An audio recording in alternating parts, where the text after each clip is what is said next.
Here we go. Testing. Okay, now it should be working.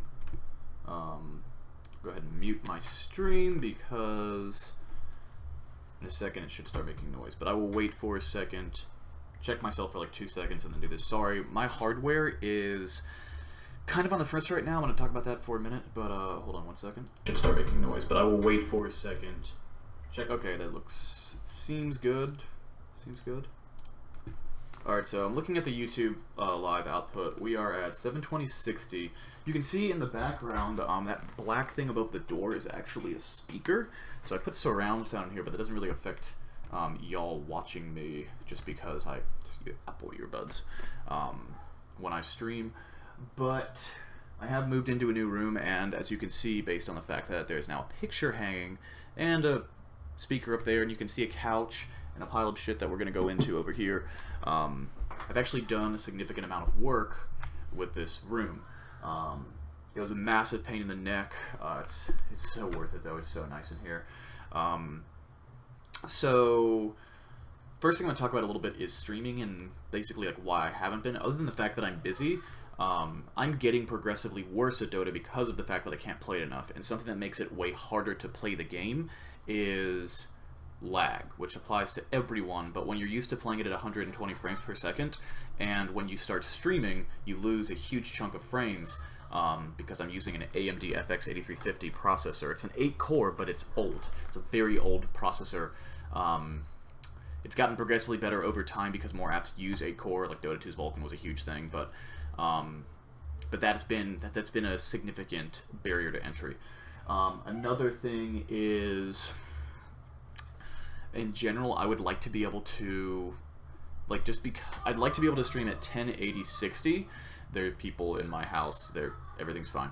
I'd like to be able to stream at 1080/60. And right now, I can either stream at 1080/30 or 720/60. So I always do the higher frame rate because I think frame rates are more important. But right now, when I play Dota without streaming, I get around 100 frames per second on low settings. Not ultra low, but with the concentration, with the resolution turned up, and pretty much all of the effects turned off, I'm sitting at around 100 frames, which is really bad considering that it was at 120 when Vulkan launched. Basically, with every single consistent patch over the last 9 months in Dota 2, really like 11 months now, I've been losing FPS significantly. And there doesn't seem to be a way to fix this. It seems to be a consensus thing that people are just dealing with lower frame rates.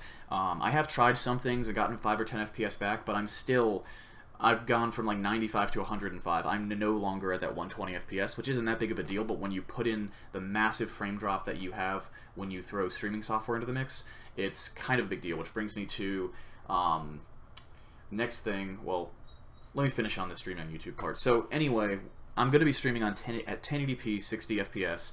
Ideally, I believe my new rig can handle that comfortably, while I'm actually playing at 100 to 120 FPS in Dota 2. You guys can see it in 1080/60. That's the ultimate goal here. I have really good internet, and this new rig should be good. But this will mostly be streamed on YouTube, not only for the fact that I can actually monetize it a little bit, even though I don't make much money streaming off YouTube because I have more people that watch me on Twitch, but on YouTube, because I'm not partnered on Twitch, you can actually adjust the quality. So there's actually no point in me streaming at 1080/60 on Twitch because half my followers can't actually see the stream in that quality.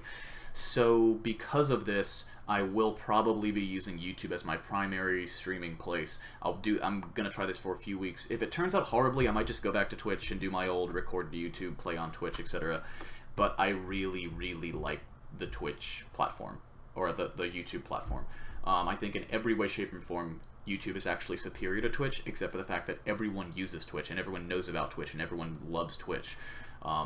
There could be some formatting changes with like YouTube's chat feature, but the way things are encoded and sent out to you guys at home is so much better on YouTube's end. You can adjust my stream quality if you have bad internet, even if I'm not partnered. That's such a huge deal. So this brings me to AMD's Ryzen. Ryzen hardware. Sorry. So basically, Ryzen, if you're not up to date on hardware, Intel has been dominating the PC hardware market for ever, essentially. since I was into esports, Intel's dominated the CPU market.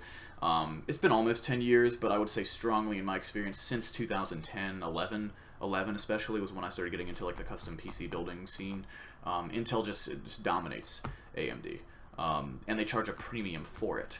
And unless you've been living in a hole in the ground, you know, even if you live in a hole in the ground for your internet, you probably know that Ryzen is coming out, which is AMD's new series of processors. And these processors are a huge fucking deal because they have a $500 processor that it's an 8-core 16-thread, and if you compare this to Intel's 10-core that is $1,700, you're actually getting a slightly more powerful chip in some tasks. Not all of them, and the per-core performance is arguable, there's debatable, but the point I'm trying to make is that if you're having a conversation about which one of these is better, and one is $500 and one is $1,700, that's huge.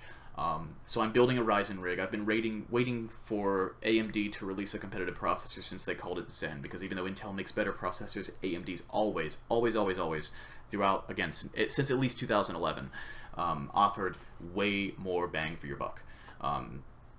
So that being said, I am building a new rig, which I hope to stream at 1080 60 on consistently, and I'm going to basically go through the hardware of this new build with y'all and talk a little bit about some common concerns about this hardware, individual pieces, mostly with RAM issues and Ryzen, and preface this with me being someone that has done a shitload of research but has never actually been to an event. I've never seen a physical Ryzen chip. I will have one a week from today. I assume I'll have my computer built. God, that's exciting. So the first thing is kind of boring, but the case. It's the EVGA DG-87, which is, it doesn't look that big, but it's actually bigger than the Corsair 600T, which is my current case.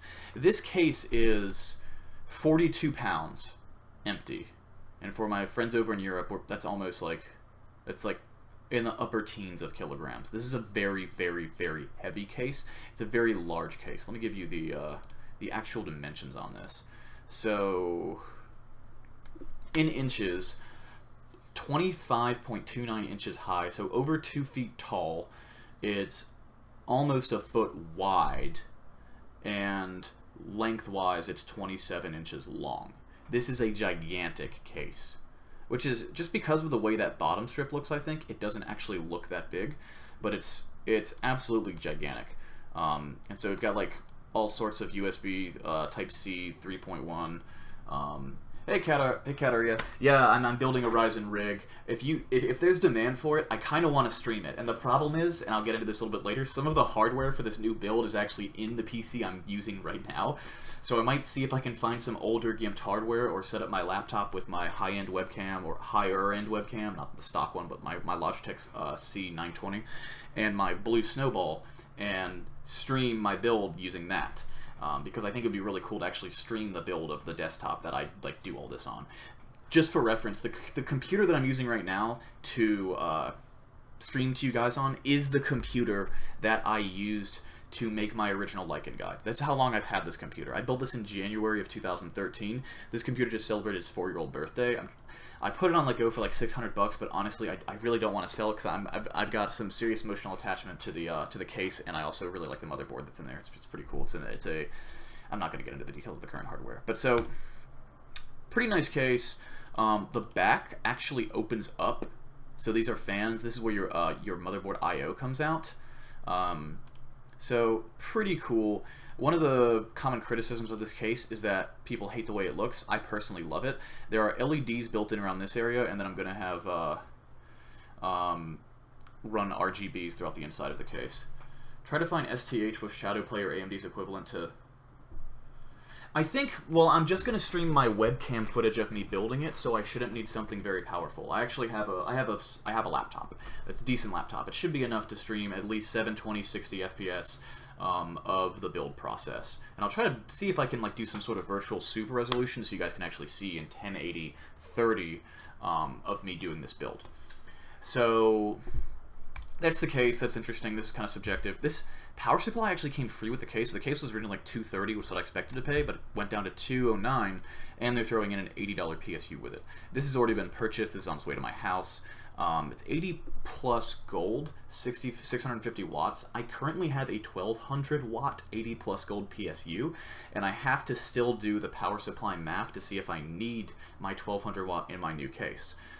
If I don't, I might actually stick with this one just because I think it's definitely going to be less dusty than my current one. But I have a 1200 watt power supply that was like $350 standard when I bought it. It's probably not even through half of its lifetime if you think about the fact that a lot of PSUs can last 10 years. So I might be moving that over. That being said, one of the reasons I don't is because I kind of want to keep this current computer around, and it actually needs so much fucking power because this older AMD hardware uses so much power.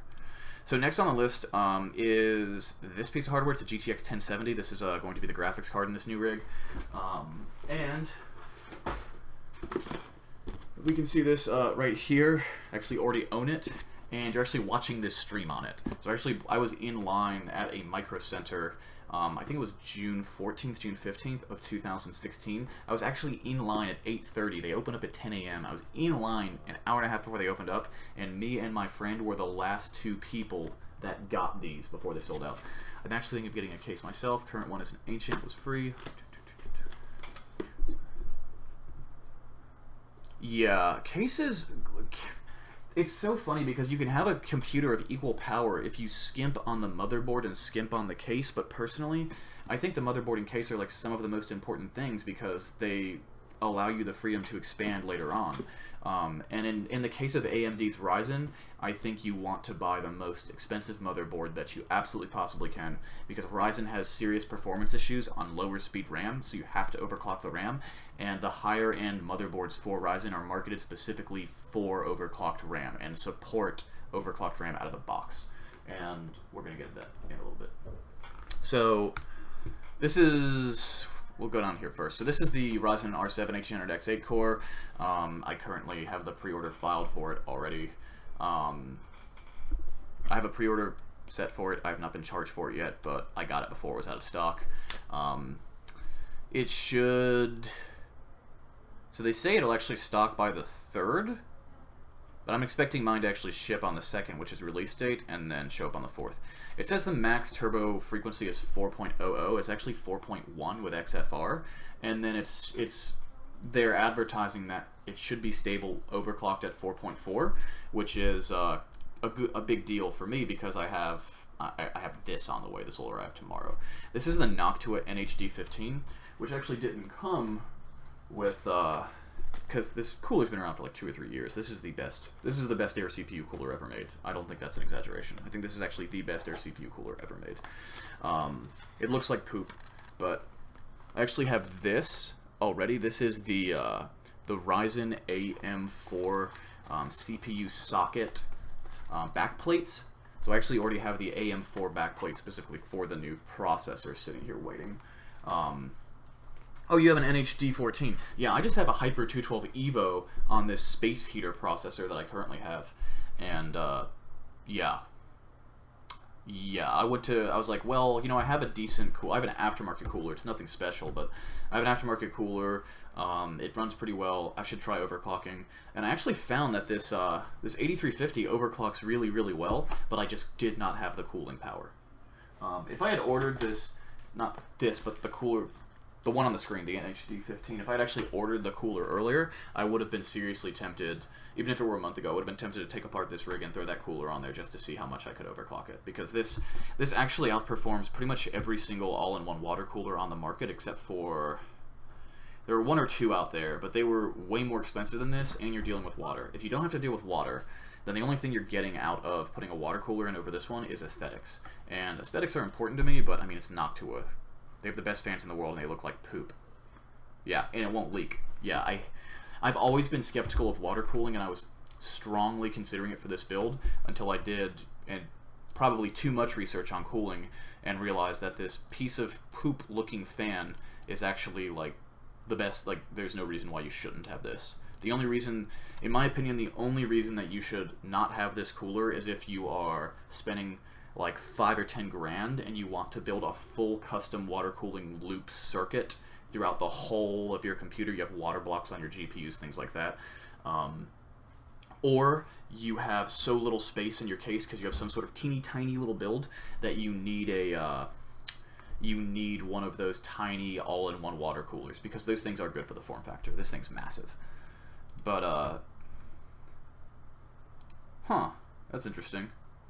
You could just replace the fans. I mean, the fans like $20 a pop, but like Noctua fans are generally considered the best PC fans like there are, and it's not just by a small margin. Like these are supposed to be like just fucking out of this world. They even have like the recess here. Like I love this. This recess here helps me sleep at night because I'm pretty sure my RAM would be blocking it at least on one side. Also, apparently you're supposed to use pull configuration because it's easier to clean. Just in general, pull seems to be more efficient than push, but not my expertise, just things I've read. So next on the list is these guys. This is I downloaded more dedicated WAM, and so I have two 16 gig sticks of DDR4 RAM with a cast latency, as you can see, is 16, which is not bad. It's not great. It's good. But the clock speed is 3200 megahertz out of the box, and with a cast latency of 16, that's still awesome. This RAM is fucking sick.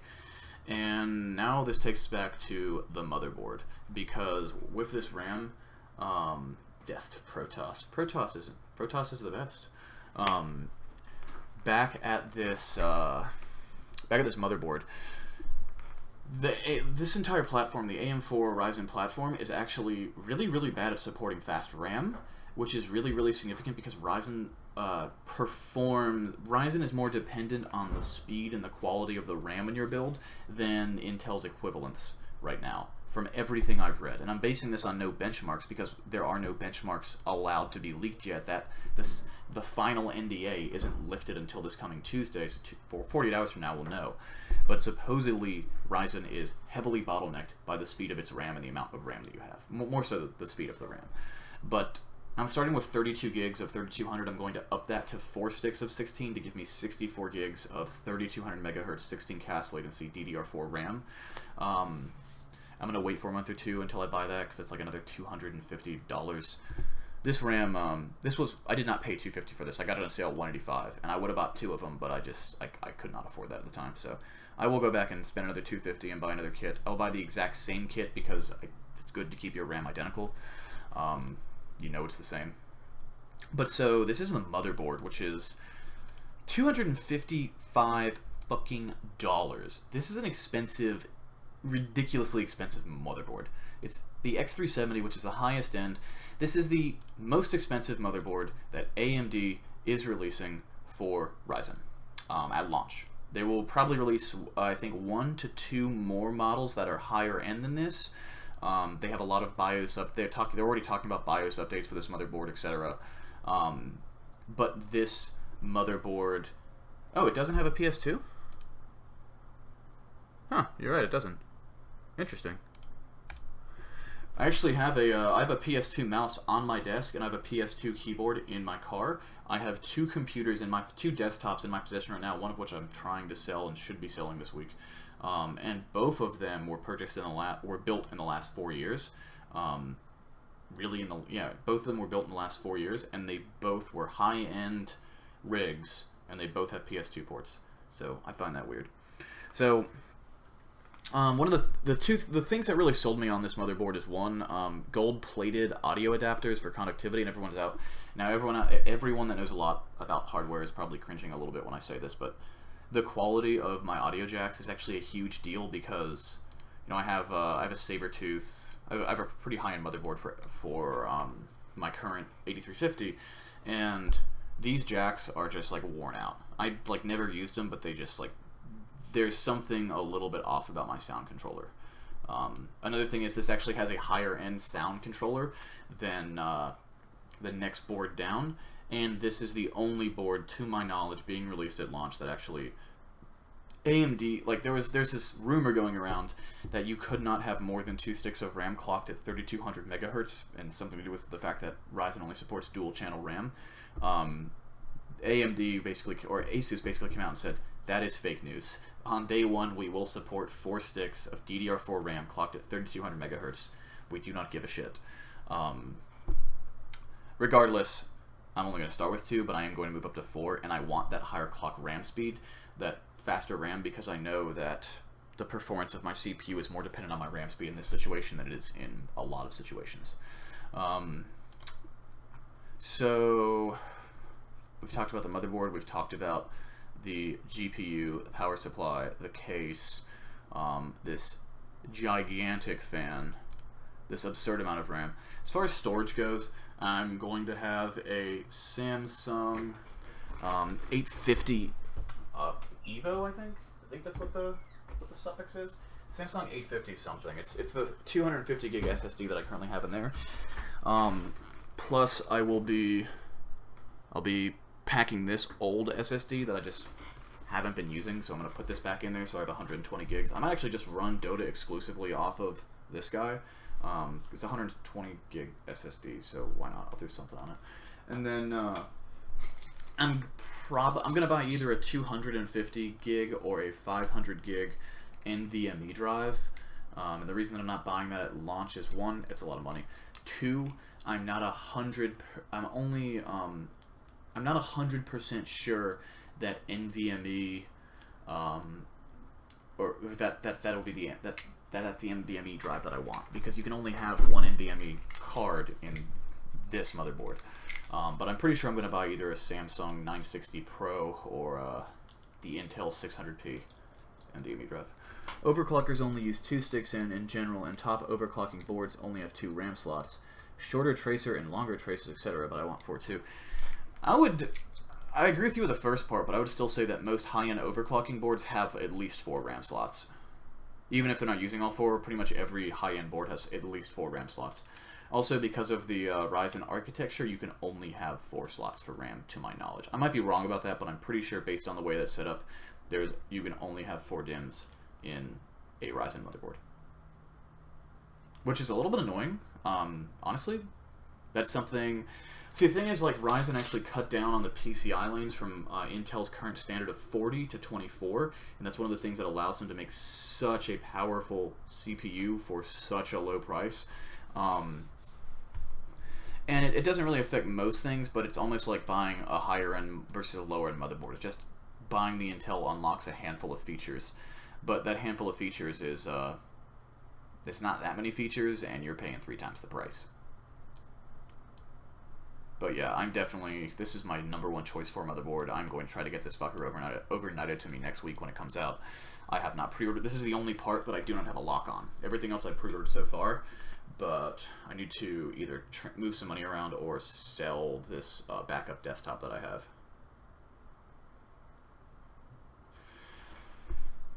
24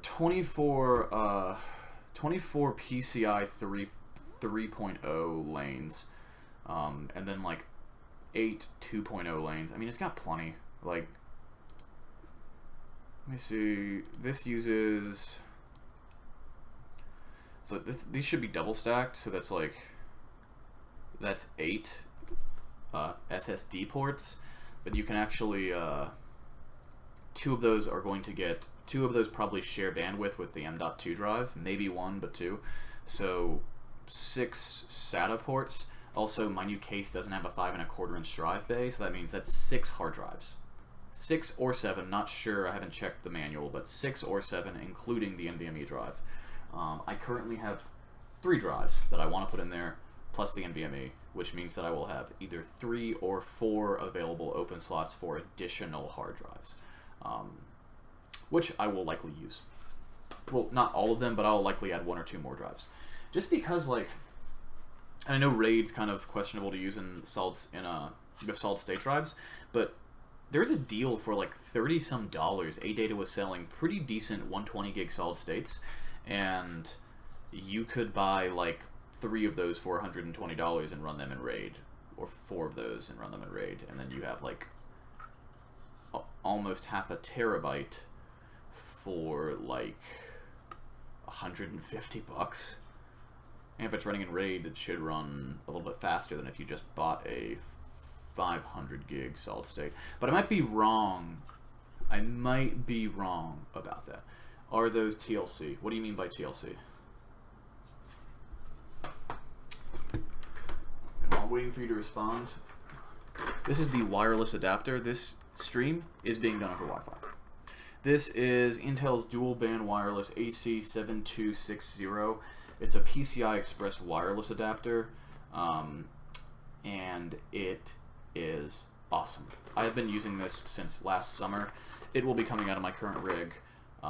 It's impractical for me to use a cable connection based on the setup of my house, and this wireless card is phenomenal. I've had zero issues with it since I bought it, and I'm someone that's gone through like a dozen of those cheap USB sticks. So this is like $55. It's been excellent.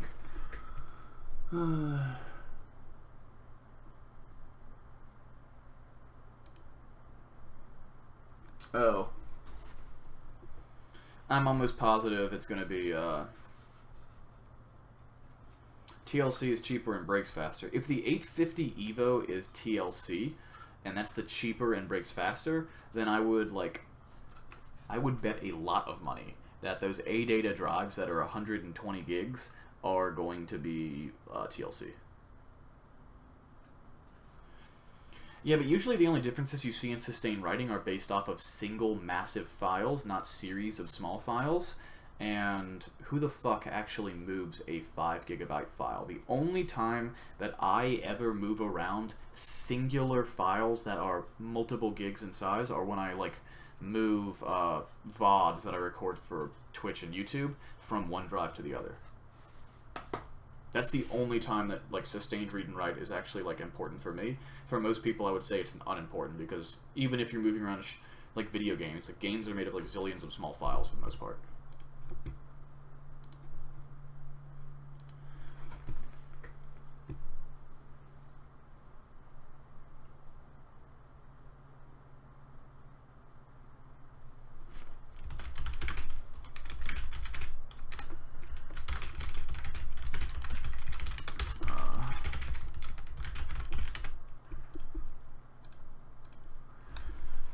Sorry, someone, actually, girlfriend messaged me about something going on in my animal lab. Yes, I still run an animal lab. I'm still in grad school. I'm graduating with a master's degree pretty soon. We're looking at a 100 megabyte drop from over 500. Yeah. Oh, that's kind of a big difference. I mean, the thing is still, like, most people are using, like, what is, all products, computer systems, or components, SSDs, internal. I like Newegg way too much. They're becoming kind of a bad company, but I still like them. Mostly because they're convenient. Alright, this is the one I'm considering. Put this in the chat. This is the drive that I'm considering to get within the next 2 months after building my rig. So like the two upgrades that I'm going to add to this rig are upgrading the RAM from 32 to 64 gigs and buying an NVMe drive. And this is the NVMe drive that I've been considering. It's $100, and that is pretty. That is pretty. It's pretty awesome. Especially when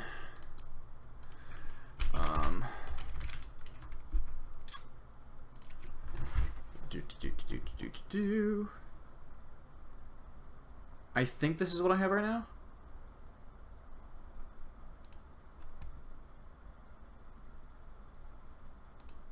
Why can you not just tell me the price?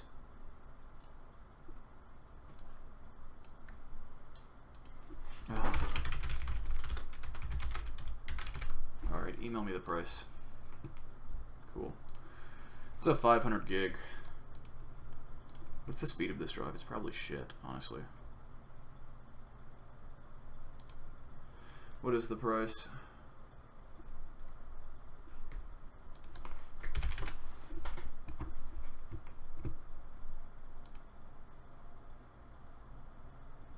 $170.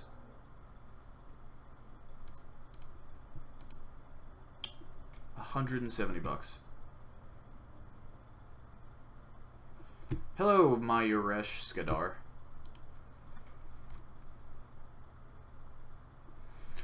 Okay, so 98,000 IOPS, 90,000 IOPS. Yeah, it's actually pretty good. Random read, random write, it's pretty good. Huh, that's actually pretty damn impressive. Still, more expensive than I want to put into this. What's the M.2 speed for this drive, I wonder? Oh, fuck. Also, recently I had to replace my mouse and got this this Corsair Qatar because I just wanted something cheap that didn't suck. I've been using a $20 Microsoft Office mouse since 2009. Okay, so this doesn't actually have any sort of advantage. This is just using SATA speeds with the NVMe form factor. Yeah. Not particularly impressive. This drive actually kind of sucks.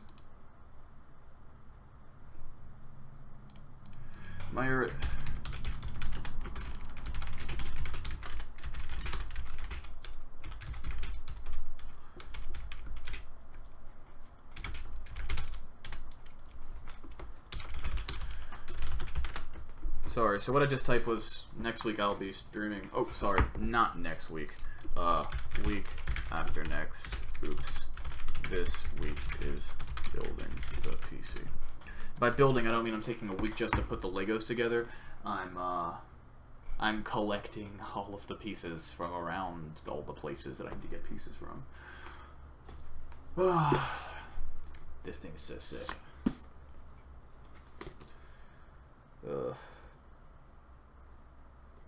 I might actually replace this. See you, Myrish. I might actually replace this GTX 1070 with a Vega base card because I have a FreeSync monitor and I don't have any G-Sync monitors. But I would have to be really, really, really blown away by Vega's performance because I'm really loving this 1070. God, this 1070 is. I've been Team Red for most of my hardware for as long as I can remember, but NVIDIA really makes a nice GPU. I mean, they have a lot of questionable business practices, but I mean, I don't like child labor, but I like comfortable shoes. And on that note, I should probably quit while we're ahead. Congratulations to Team Liquid for winning Star Ladder. My name is Esports Money's ESN Mack 10, whatever you want to call me, and you can find me at youtube.com/MackCowanii, MackCowanii. It's the channel in which you found this video. Also, follow me on Twitter if you are so inclined, at Esports Monies.